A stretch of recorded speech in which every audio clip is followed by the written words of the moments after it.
Thank you for coming. Of course. Thank you for having me. And thank you for your patience. Yeah, I know. Welcome to the Free and Open Mind VCast, where I'm Hardy Brooklyn. And I'm Michelle Wild. Where who are you? And what is your true passion? I'd like to give a shout out to our amazing sponsors, FlowJuggle.com. FlowJuggle for all your light up juggling needs and unicycle fun. That you didn't know you needed. Oh, let me tell you, I was at a Halloween party and there was so many Flow Juggle toys there that it was very bright. And our second sponsor, not second, but the second on the list today, is ROI Resumes, where make sure that your resume is the only one on the file at ROIResumes.com. And you can get their links directly in the show notes.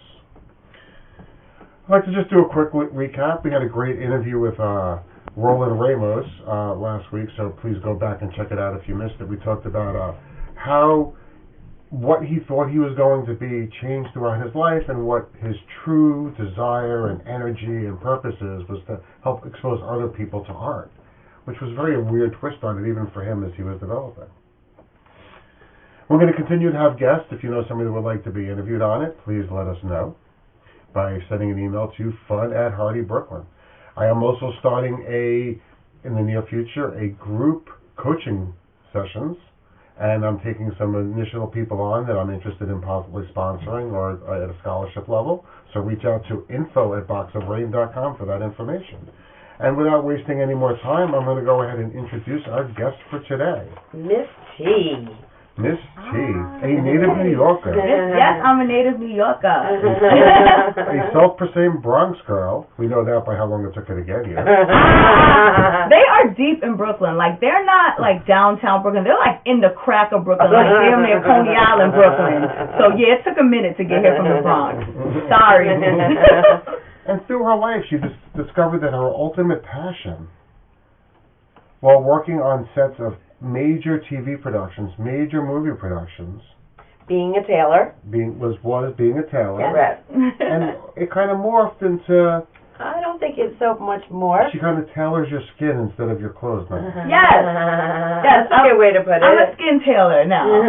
I'm a skin and a hair tailor. So I remember when we first met, that's how we met on shooting together. Actually, you did a Google search, right? Yeah. Actually, how I met Michelle was I was really early in my career. I think I only had about a year under my belt, and I was just Googling photographers, just hustling for work. And I Googled Michelle and asked her, hey, if you ever need someone, call me. And she did, and that was the beginning of our love affair. It was. we did a lot of shoots together.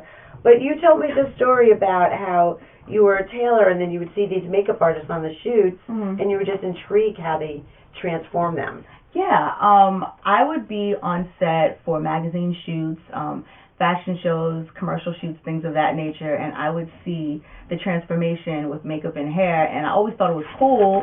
I never thought I'd be good enough to do it, but I always thought it was cool. And I just needed a hobby, because whether or not people realize it, tailoring is stressful. Like, when you do it on set, it's one thing, but a lot of times I'd have PR companies say, hey, Anna Kendrick is going to be in town. We want her to wear this outfit, and it needs to be ready by tomorrow. And you get it that night, and you're up all night. So it was really, especially when you have to live with the clothes.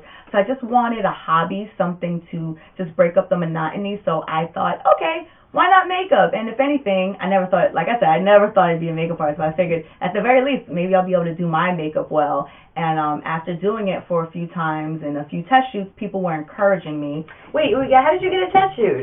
I lied. Okay. I totally lied. Okay. But you know how it is with test shoots, especially, it wasn't the most professional test right. shoot. No, we did a test shoot together, yeah, too. no, but you were like a working photographer. These were like, okay, I'm not trying to shade y'all, because y'all helped form me. I'm not trying to shade y'all, but it was a Craigslist thing. They were looking for a hair and makeup. Okay. So for those things, I didn't realize that you don't really have to be that good. So I probably could have said I've never done it before in my life, and they still would have been like, come on, give it a shot, because they just needed people, because I wasn't working with real models.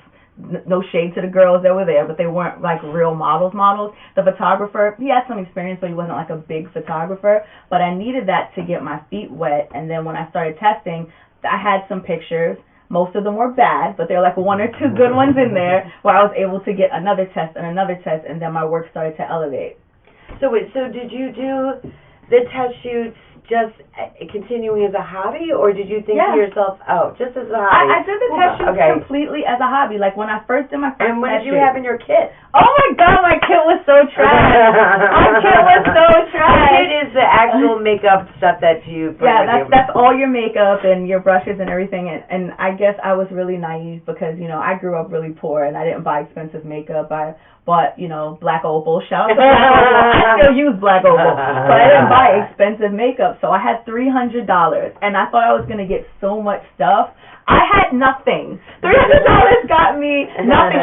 Imagine going to Sephora with $300 thinking you're going to come out with a full kit. That was me. I had nothing. So I bought like a set of brushes from Sephora. It was $70. I bought one professional kit that was like, palette. That was like $40, and I got the rest of the stuff at Dwayne Reed and CVS, and I used some of my own makeup. I put it in there, you know, and I had this thing that looked like a freaking lunchbox. It was horrible, but I don't know how they weren't like just saw the kit and just said, I think they were just happy you were doing it for free. Exactly. Yeah. Like I said, I wasn't a big professional. It's not like the test shoots I do now. So, you know, they helped me get my feet wet. Shout out to you, Q. So when you started making the transition, like you were working as a tailor with your mom on set. A few times. How supportive was your family to transition? A few times. Actually, I wasn't working until my mom on set. I hired my mom as my assistant.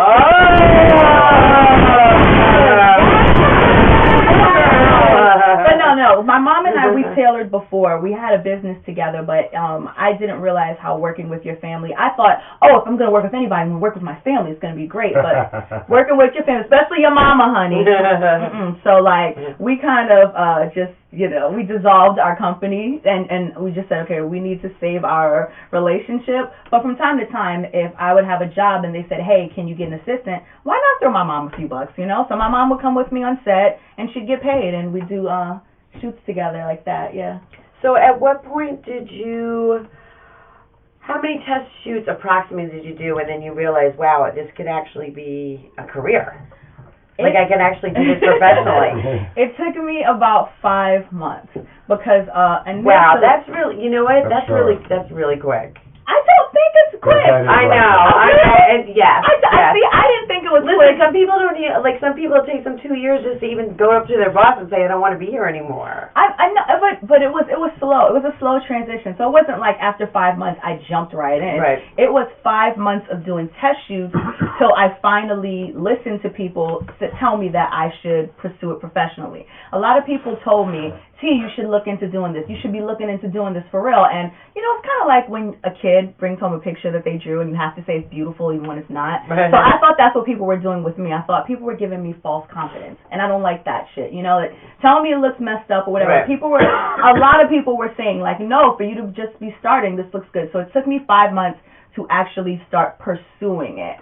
I didn't jump head in until about like over a year later, like to the point where I quit tailoring. I think I quit tailoring like a year after that. So it took about a year and a half for me to quit my day job, so to speak. But I still had a bartending gig on the side. Yes. And I just want to add one more component that you don't do just makeup. No. But I started off just doing makeup. Okay. I didn't start doing hair till 2 years later. Okay. And so one of the things that you said was that you had like this false narrative from people and you had this fear. So how did you overcome that limiting belief that you had that these weren't really truly supportive people and have the confidence to take the shift?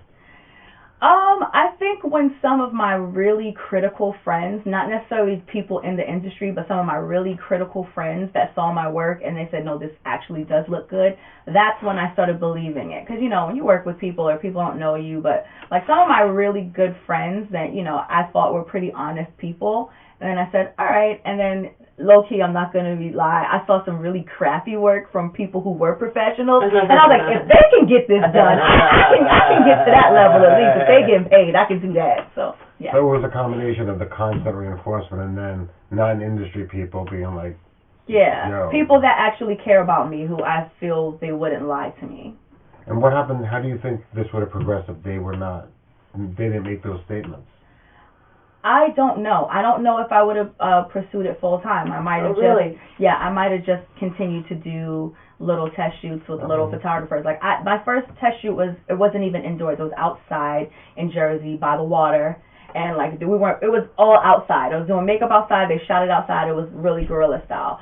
So I probably would have continued to shoot with like small photographers and just do it for fun.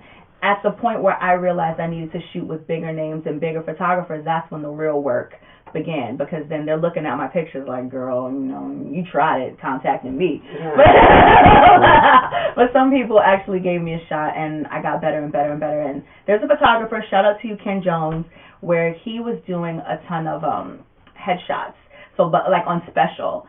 So I was getting paid not a lot, but it was all the money in the world to me because I was doing test shoots for free, sometimes for $50. So I'm making $150 to $200 with Ken. To me, that was all the money in the world. And I got a lot of practice, and I got on a lot of different faces because he was doing young girls, old girls, black girls, white girls, Latin girls, Indian girls. So I got a lot of practice that way, and they were paying so little that it didn't matter if I effed it up a little bit. You know what I mean? Like, shit, you're paying $50. You know what I mean?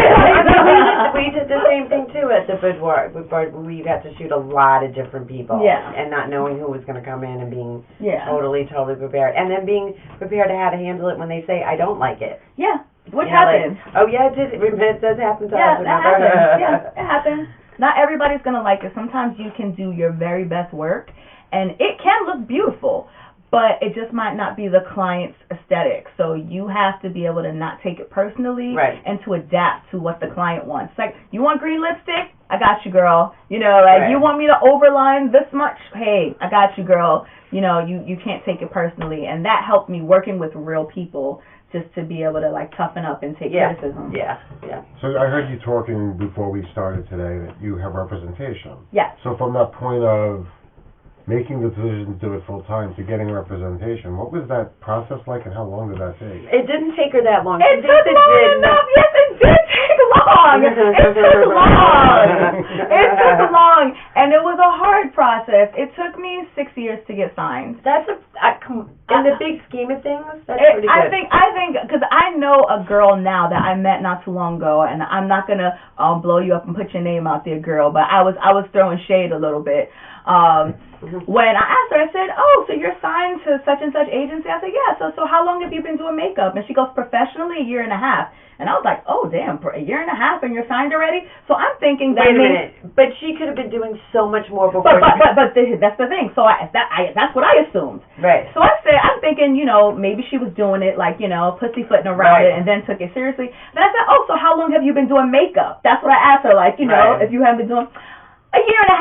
Wow. Yeah. 1.5 years of makeup, 1.5 years of doing it professionally, and she got signed, and it took me 6 years. So, I was kind of bitter, right? Wait, no, you didn't. but in the 6 years, you did Fashion Week. Yes. You built a team. Yes. You started a business. Yes. You started and you got a lot of editorial stuff before you were signed. This is true. A lot of high-end editorial stuff. This is true, but I was still bitter because the process of me getting signed was rough. Like, those people, can I cuss on here? Can I not cuss? Yeah. Okay. Those motherfuckers at those agencies, they will look at your book like it's a piece of shit. Like, literally, they'll be like they're bored. Unless they see a direct connection between the picture and dollar signs. I didn't know that. See, I thought it was all about the work. So, like, I took my very best pictures and, like, my very best, everything. They'll just, like, skim through it. Like, that's what gave me a complex, but it also kind of lit a fire underneath me to do better and better and better. But when I started looking for representation and people were so critical of me, I noticed it wasn't always about the work. They want to know who your clients are because they want to start making money off of you from day one. It's not like how it used to be where these agencies will build careers. That doesn't happen anymore. Where they'll, like, nurture you and build you. They want you coming through the door day one with clients so they'll be able to make a commission off of you off jump. I didn't know that, so my heart was broken. And a lot of them also, like, if they're going to nurture you, well, at least in the acting modeling world, you have to have a really unique look and be so committed to them that everything else falls on the wayside. Because all the agencies that have contacted me, like, you can't shoot for anyone else, you can't do this, you can't do that, you can't do this, or we get a piece of everything you do. Oh, well, your agency lets you do gigs outside of Well, yeah, because they know that I have a mobile salon business. Okay. So, like, well, I've got two. I've got one with my business partner. It's called Metro Look, and we do, like, shows and weddings and things of that nature. And then I have one by myself. It's called Major Face, so everything I do outside of that. So they know I have a mobile salon and I do clients. So whatever I get through my mobile salon, they're cool enough to know, you know, I got to pay taxes on that. I paid for the marketing for that. Like, you know what I'm saying? Right. But even on my website for my mobile salon, I do make a note that if it's something for, like, commercial or something like that, on my representation, their emails are on there for clients to contact them directly. But, yeah, I get to do stuff outside of that. When I do my Fashion Week stuff, when I do my private clients, yeah. And you don't think that you being in the industry for 6 years gave you more of an ability to do that with your agent, whereas somebody that was only there for a year and a half, probably all of her business is going through her representation? I guess because at that point, a year and a half, you might not have your own business and you might not have an infrastructure set up. At that point, I was doing weddings and all sorts of other stuff, so like they already knew that stuff. And they were cool with it. They said, you know, like non-salon, you know, non-celebrity and salon type stuff. They said, you know, and like television. I didn't know with television because initially when I did my first TV show when I was recurring, and I spoke to one of my friends, William, and I said, well, how do I do this? You know, because the production company did not want to work with my agency. And he goes, see, I've been signed for like 15 years. My agents don't get any of my TV money. That's a job. They're like, it's a W-2 job. They're taking taxes from you. That has nothing to do with your agent. So when I did TV, then I didn't have to go through my agent either. I just let them know I'm going to be working on this TV show. These are the dates, so I won't be available for bookings on those days. So you built yourself a good network of people that you trust and that are in the industry and that you could ask them questions like that. Yes, it's very important to have mentors and to listen to people. Not enough people listen. My advantage is that I got in this business a little bit later in life. I'm a little bit older. I ain't going to tell you how old. But I started older than most people started, so I had the ability to listen as to where young people, which I noticed they don't want to listen. They think they know everything. Me, I ask, because if you're successful for a reason. And I know a lot of people don't want to share things with you. So anyone who's willing to actually take the time and share information, I'm going to soak it all in. Right. So what would you say one of the hurdles that you have on a regular basis that you have to keep having to overcome is to keep going in this passion and going something that you enjoy doing so much? Okay. Honestly, I'll say it's the way that I am. I'm not for everybody. Some people love. That's what I love. I know. So there are people who love me, and there are people who can't take me. And I used to try to alter my personality for different clients. And I have a mentor and really good friend who I assisted for a while, who told me, stop doing that. Be yourself. She's like, I'm always me. She's like, everybody can't always take me neither. She said, everybody didn't like Jesus, so who are you and me? Right. Everybody like us, you know? So she's like, be yourself. So I know some clients can take me and some clients can't take me. I'm super professional. I show up on time. I always do my best work. I'm polite to everybody. I'm respectful. I do my part. But my personality just isn't for everybody. I'm like really outgoing, really bubbly, and I'm kind of hood too. And this is what I look like. And I don't wear makeup. I don't get all dressed up. So if you want a glamour girl showing up on set, I'm not it. I might show up with a hat on and some, you know, I'll show up with a hat and my Tim's on. I'm gonna slay you, but I'm not trying to show up in a dress and some heels. It's just not me. And you know, some people, you know, different strokes for different folks. So I'll say I'm not for everybody, but I always do my best work. So when did you actually get a mentor? When you were just starting out, or when you actually started doing more professional shoots? I built a couple, but I would say in the beginning I had a couple people that were willing to help me out. Shout out to Michiko Burberg. I saw Michiko on television, and I emailed her like, if you ever need an assistant? And I never in a million years thought she would email me back, and she did. And she let me assist her for a few jobs, and she was very generous and open with information. So love you, girl. And I think when I started assisting with agencies, I was told that that's part of the process of getting signed, assisting with agencies, and sometimes the agency that you assist with will bring you on. That didn't happen for me.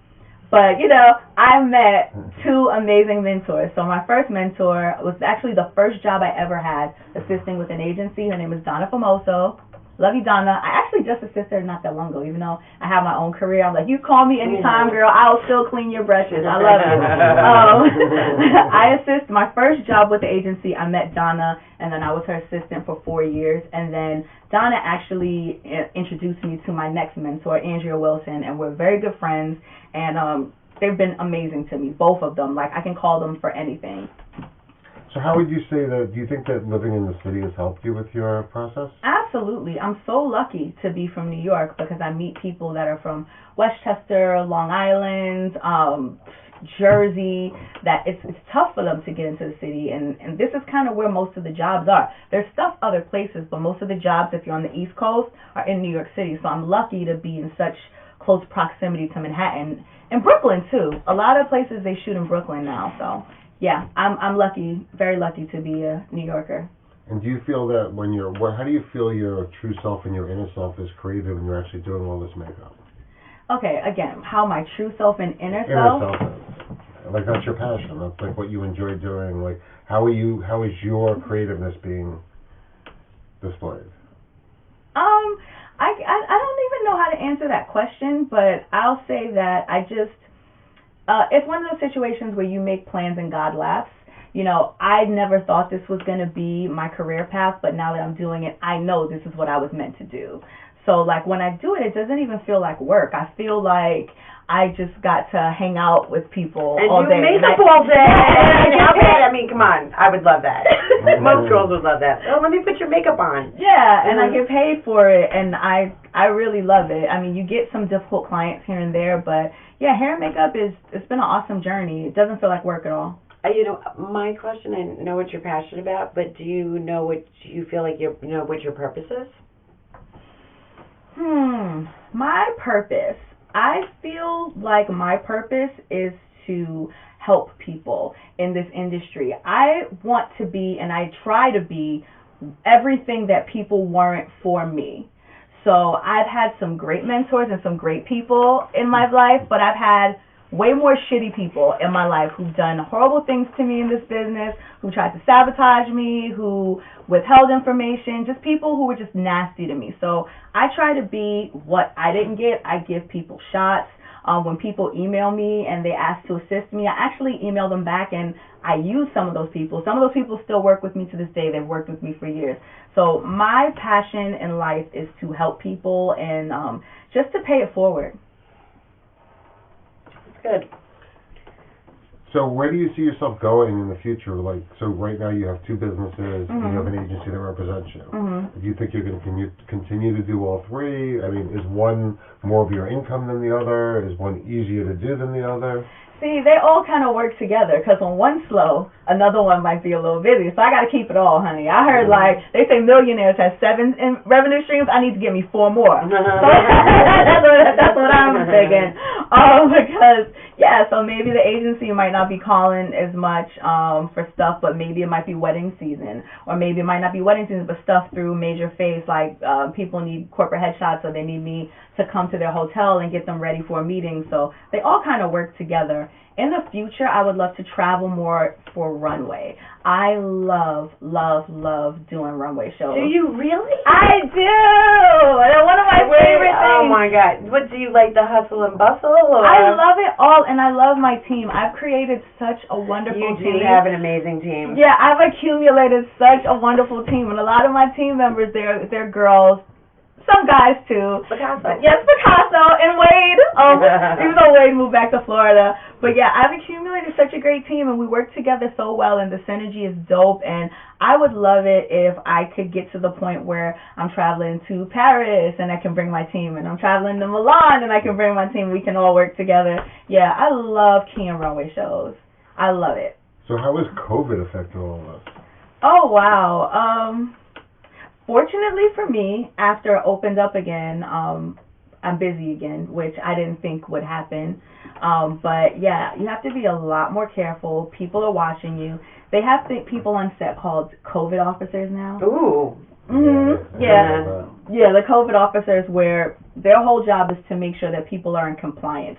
Which is cool, you know, like they created a whole new job for people, right? So like, it's a way to be employed. I know some production assistants that production is slow now, but they're working all the time as COVID officers, you know? Okay. Right. Yeah, the COVID officers, it's their job to make sure that everybody complies. I see COVID officers sometimes, if you're sitting in a chair and you get up, a COVID officer will just come and wipe it down. So I think it's actually kind of cool that a new job has been created through all of this. I know a few PAs who production assistant work is low, but a lot of these big budget sets, they all have a COVID officer. So yeah, you just have to make sure you wear your shield, you wear your mask. Sometimes they want you to wear a gown. I've even been asked to wear booties and gloves. So each set is different. There's hand sanitizer everywhere. You just need to be really not weird. You always just have to be very careful about touching people. I miss hugs. Yeah. Like, I miss hugs. So, like, I miss being on set and before you leave or when you see somebody, you give them a hug and a kiss. There's no more of that. Like, a lot of times we do this sort of thing, like a little elbow bump, you know? So, yeah. So what bit of advice would you give somebody who is trying to pursue their passion and their dream, not necessarily makeup, but just in general? I would say that if you have a dream, you need to absolutely go for it, because you don't want to have regrets. You don't want to always think, what if I would have done it? But you have to really go for it. You have to jump in.